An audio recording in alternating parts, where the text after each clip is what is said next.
Quando a Bíblia fala em escuridão, pouco antes da volta de Cristo, ela fala de um evento, por exemplo, muito específico, que já ocorreu, ok? Até vou ler aqui para você um texto que se encontra em Mateus capítulo 24. Mas acho que depois é legal você falar aquele trecho onde fala lá que os 4 cantos da terra serão... Ah, bem lembrado, Tito. Vamos abordar isso sim.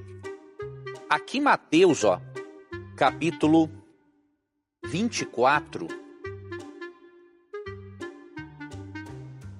apresenta uma série de sinais, inclusive nos astros, que antecedem a volta de Jesus.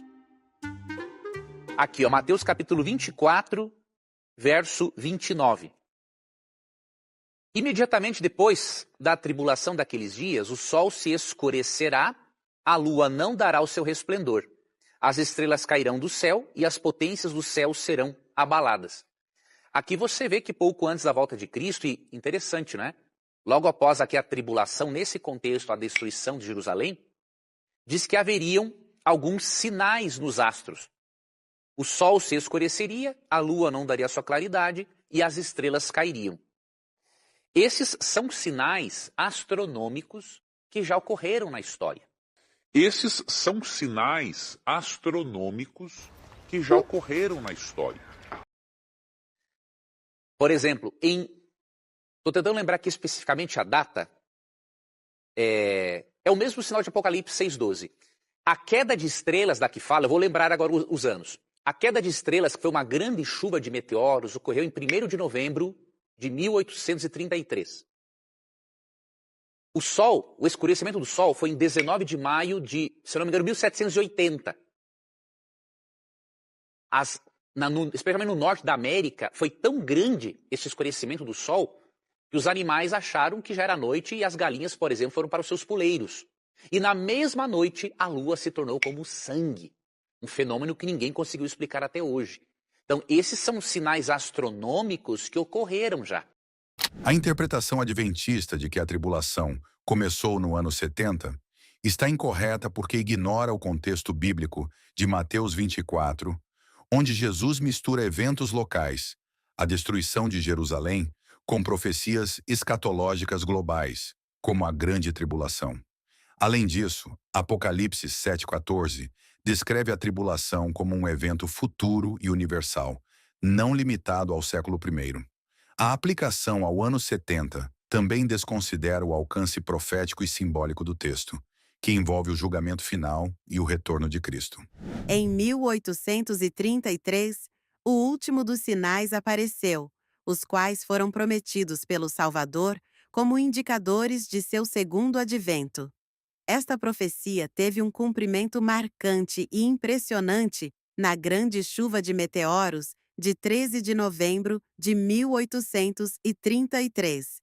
Foi a exibição mais extensa e maravilhosa de estrelas cadentes que já foi registrada. Eu entrei em contato com o Instituto Meteorológico, deixa eu ver aqui certinho o nome do instituto. Tá aqui, olha. Instituto Planetário e Escola Municipal de Astrofísica, Rogério Mourão, lá de São Paulo. Eu entrei em contato com eles, mandei ipsilitre, o texto que a Ellen White cita dessa chuva de meteoros que aconteceu em 1833. E qual foi a minha surpresa? Realmente a chuva aconteceu. Eles disseram assim, olha, apesar de Leonídeas, chuva de meteoro, ocorrer anualmente em intervalo de 33 anos, aproximadamente, as chuvas são mais intensas, fato vinculado ao cometa com o qual os Leonídeos estão associados, o Tempel 1866-1, cujo período orbital é de 32,2 anos. Então, vejam, senhoras e senhores, este evento que ela narra como o suposto último evento antes da volta de Jesus, que depois eles mudaram para o tal do juízo investigativo, que seria Jesus sair do santo lugar e entrar no Santíssimo, este evento que ela falou que era o último, na verdade é um evento cíclico, que se repete de 33 anos em 33 anos. E a cada 32,2 anos, ele fica um pouco mais intenso, porque ele corta com cauda ou com os restos do meteoro Tempel, 1866, cujo período orbital é de 32,2 anos. Então, o Tempel, que é esse cometa, juntamente com os meteoros, que é um conjunto de meteoros que fica orbitando o sistema solar, quando tem essa junção, essa chuva acontece de maneira mais intensa. Mas ela acontece de 33 em 33 anos e de vez em quando uma um pouco mais intensa que a outra. Agora, olha onde é que está a fraude aí. Olha o que diz o Instituto Planetário, Escola Municipal de Astronomia ou de Astrofísica de São Paulo. Olha o que ele diz aqui. Há registros de sua ocorrência desde o ano 902 da nossa era.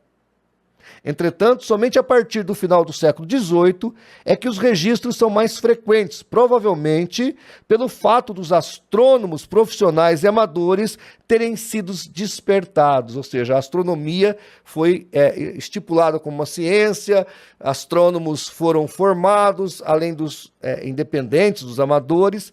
Então, senhoras e senhores, o evento está registrado desde 902, do ano 902, ele é mais registrado intensamente desde o século XVIII e ele está acontecendo. O que está aqui registrado mostra efetivamente que Ellen G. White é uma falsa profetisa, que falou de assuntos que não lhe competia, porque não tinha a ver com a espiritualidade, nem com a prática de ser um profeta verdadeiro de Deus. Ela é uma falsa profetisa. E ela usou aqui um evento que na época dela não podia ser tirado a limpo se aquilo realmente era a última chuva de meteoros ou meteoritos. Mas o fato é que era fraude. Isso aqui não pode ser colocado como último sinal. Eles deveriam ter corrigido essa fraude ou assumido esse erro, essa falsa profecia escancarada pela ciência e pelas evidências. 19 de maio de 1780 ficou registrado na história como o Dia Escuro. Desde o tempo de Moisés, nenhum período de escuridão com igual densidade, extensão e duração jamais foi registrado. A senhora White faz a seguinte afirmação sobre o dia escuro de 19 de maio de 1780. Nenhum período de escuridão com igual densidade, extensão e duração jamais foi registrado. Os dias escuros não foram medidos por intensidade, extensão e duração ao longo da história. É difícil determinar a precisão da afirmação da senhora White de que não houve um dia mais escuro desde a escuridão sobrenatural que Deus trouxe sobre os egípcios no tempo de Moisés. No entanto, sabemos o que causou o dia escuro de 1780. Ele foi causado por fumaça de enormes incêndios florestais nos estados da Nova Inglaterra, combinada com uma frente de tempestade escura que atravessava a região. A escuridão ficou limitada principalmente à área nordeste dos Estados Unidos. Alguns dentro do adventismo levantaram a questão de se esse evento localizado foi realmente o cumprimento da profecia global de Apocalipse 6. Houve vários dias escuros ao longo da história, causados por fumaça, tempestades, neblina, areia ou cinzas vulcânicas no ar. Alguns exemplos históricos retirados da Galeria de Fenômenos Naturais incluem 12 de abril de 1910. Uma escuridão cobriu Chicago por 2 horas, causando terror generalizado entre as pessoas que pensaram que estava relacionado ao cometa Halley. O Departamento de Meteorologia informou que foi uma combinação de chuva, vento e fumaça. 30 de abril de 1971. Um céu carregado e ameaçador em Jacksonville, Flórida, bloqueou quase toda a luz do dia por meia hora. Os postes de luz acenderam e os pássaros retornaram aos seus ninhos. 24 de outubro de 1933, houve uma meia-noite ao meio-dia, em Londres, quando uma neblina alta causou total escuridão. 20 de maio de 1857, Bagdá, Iraque.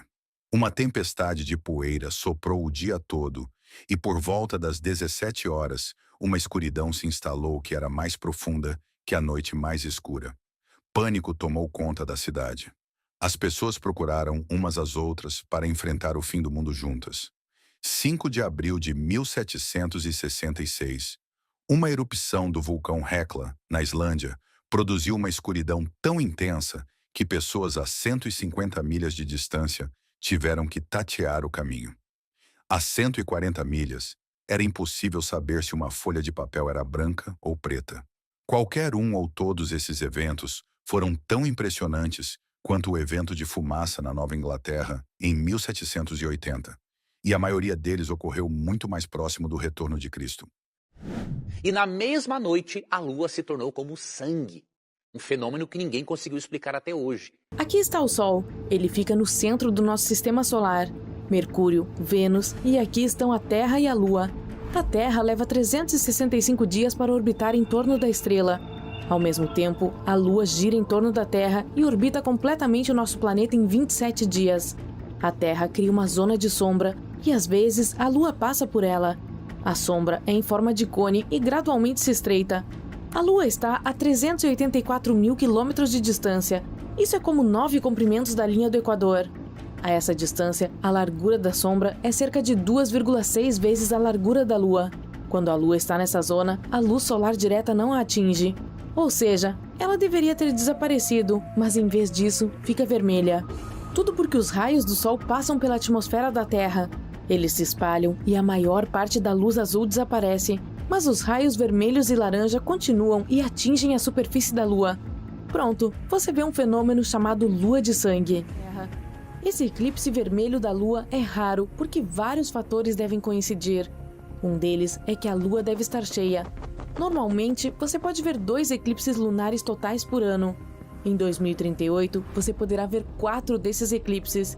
E o eclipse em si pode durar até 108 minutos. Mas isso é raro, e a última vez que uma lua de sangue tão longa foi vista foi no ano 2000. Muitos anos atrás, as pessoas não sabiam tantos fatos sobre o nosso satélite, e a visão de uma lua vermelha as assustava. Era tipo um mau sinal e um prenúncio de problemas. Um fenômeno que ninguém conseguiu explicar até hoje. Um fenômeno que ninguém conseguiu explicar até hoje. Um fenômeno que ninguém conseguiu explicar até hoje.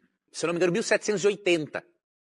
E na mesma noite, a Lua se tornou como sangue.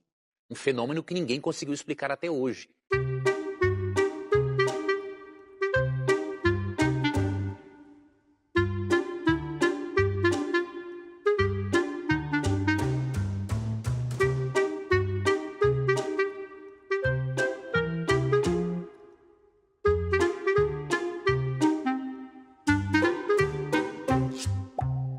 Lua sangrenta. Quando um eclipse não está acontecendo. A Lua pode parecer vermelha ou alaranjada quando está próxima do horizonte, devido à dispersão da luz pela atmosfera da Terra, de forma semelhante ao motivo pelo qual os poros do Sol parecem vermelhos.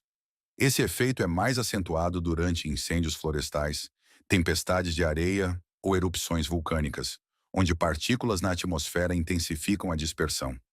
Poluição do ar. Altos níveis de poluição do ar ou partículas podem criar um tom avermelhado na Lua a qualquer momento, especialmente durante luas cheias. Diferença. Principal: eclipse lunar. A Lua inteira parece vermelha devido à sombra da Terra e à refração atmosférica. Outras situações: a cor vermelha é causada por efeitos atmosféricos locais e geralmente é parcial ou limitada à posição da Lua próxima ao horizonte.